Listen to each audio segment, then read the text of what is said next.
Hey, Cadillaktrackz. Today's quick tip is quick tip 144. It's been a while, but I wanted to share something with y'all and give y'all a gift today. Today's quick tip is about saving effects chains presets. This is something you're already probably well aware of. But what I'm talking about is inside of Fruity Loops. Anytime that you have a chain of effects, like for example on this channel, I have Effectrix, a love filter, a parametric EQ, and a growth beat.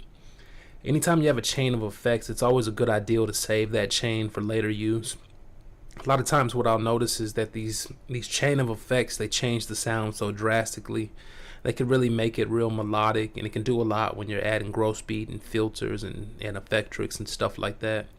And what you should do is you should do like I do and save these presets so that anytime you're making a new beat or trying to be creative, you can actually just right click on the channel and load up this chain of effects on your sound, and you can always have a different sound or a modulated sound. And it's a good place to start, especially when being creative, and it's just good to have a copy of those. So what I do is anytime you have a chain, as you know, all you have to do is right click right here and go to file, and then go over here to save as, save mixer track state as. It's going to allow you to save it on your computer as a mixer track state that you can open up later. You can see right here that I have a lot of mixer track states for different EQing purposes and all type of different mixer track states full of different mixer plugins. And these are the ones that I made right here. And you can see that when I name them, I didn't actually just name them random names. I actually name exactly what the chain is. That way I can remember, or I can see what it is before I load it. And so you'll see like halftime, a rig, rotary, pancake, or trans effects, EQ, phaser, delay, growth beat. And I save these chains, and it's always good, and I always like to load them up. A lot of times when I'm making a beat, it can really change the sound drastically, and it can make it real creative. It can make it really make something real unique and something original just by having a chain of effects, affecting the sound. And as you know, you can do the same thing on Machine. I've showed y'all that already before, but on Machine, like for example, I have this clap, and I went ahead and I added this reverb right here. And when I add the reverb, I might go through and I might change some settings or whatever, get it to sound exactly like I want it to. Once you have those settings right there, you can right click on the arrow right here, actually just left click, and you'll go down to the bottom and you can go to save as. And when you go to save as, it's going to allow you to save this preset and give it a name, and also give it a path, and you can save that right into the Machine folder where all your other effect presets are.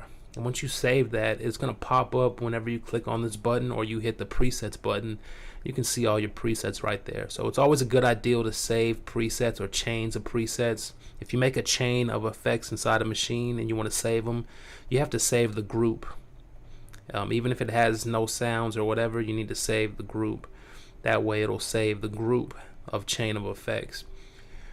I also wanted to share something with y'all today, everybody that's on my channel. This is something that was given to me as a gift a while back. I had a conversation with a guy online about growth beat, and he sent me some presets that he had made himself, and I've been using them throughout the year or two that I've had it, and they're really great.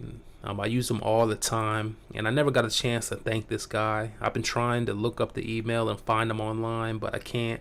And I always wanted to tell him, thank you for these presets, and they're real good and they're real dope, and they've helped me with my production throughout the year.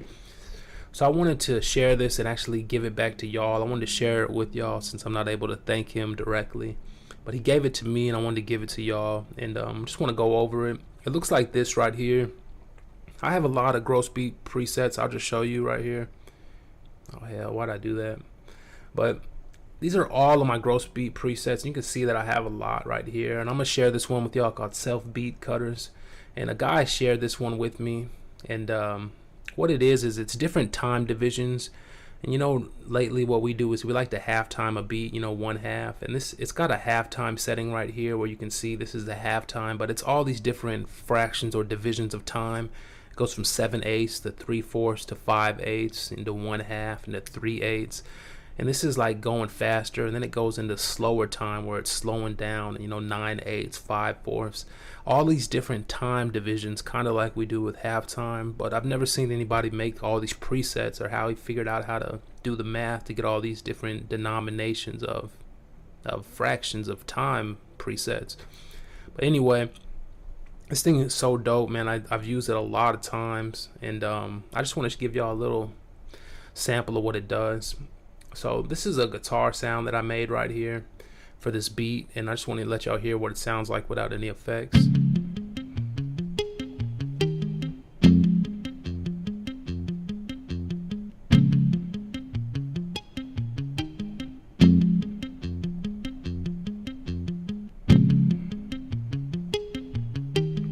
So you can hear the guitar right there, and I'll just show you all the MIDI notes right here. It's just a chord right here, and you can see that it's a chord. So you can see the chord, and then you can also see the arp notes, each going one step at a time up and down the chord, and I put them right on top of the chord, and you can kind of see that going on right here. And it sounds kind of rough, so I put the Effectrix and the Love filter on, and you can see what this does to it.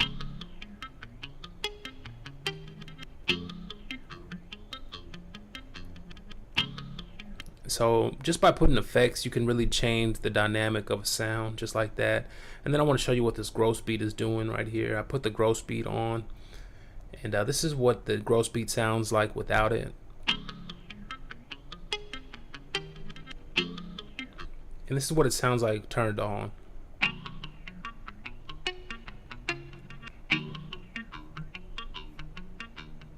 So you can hear what it's done. It's slowed it down to 7/8. It's crazy math and a crazy fraction of reduction of speed or whatever, but it works. And you really just got to try this out. It's got all these different denominations. Some of them can be off time. Some just, you never really chopped it up like that before. So I just wanted to share this with y'all and everybody. I was able to make this beat right here just like that by putting that gross beat on it right there.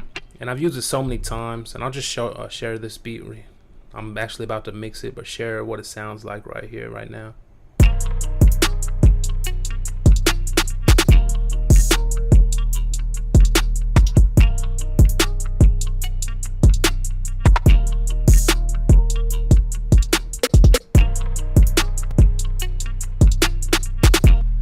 Alright, so that's it, man. I want to go ahead and end the video.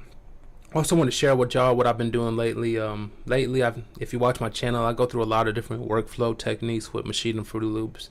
But lately my workflow's basically been consistent of using Maschine to sequence the drums. It kind of hit me in my head a while back, like, you know, I might as well, I like laying drums down on the sequencer right here. I'm pretty good at it. But having Maschine, there's no point in not tapping it out. It gives you so much, that option of tapping the drum out. You can really put a sound right where you want it because you can hear it in your head, and you can push the button like that.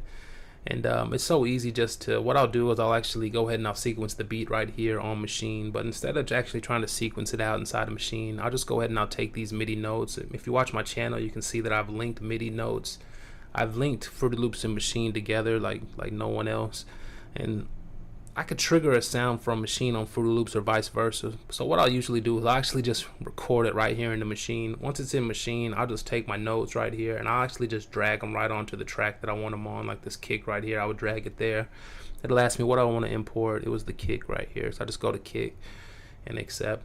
And I'll actually just drag all my drums over to Fruity Loops. After all the drums are there, I'll just basically close out this pattern, open up an empty one.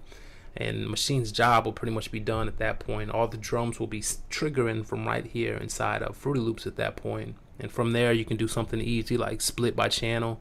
I'll have all my channels, you know, just laid out right there on the playlist. And from there, once they're laid out on the playlist, I can simply just go ahead and arrange them right here. Real easy, you know, just like you would on a Fruity Loops arrangement. Quick, few minutes. And that way I can just cook up real quick, make a beat real fast. So I just wanted to share this with everybody. This is a preset called Gross Beat Self Cutters. It's hella dope. It's not like anything you've used before, besides the fact that it has halftime, but it also has every other division of time. So check this out, man. This is going to be real good to you. You're going to see. And go ahead and end it like that, man. Cadillaktrackz 1.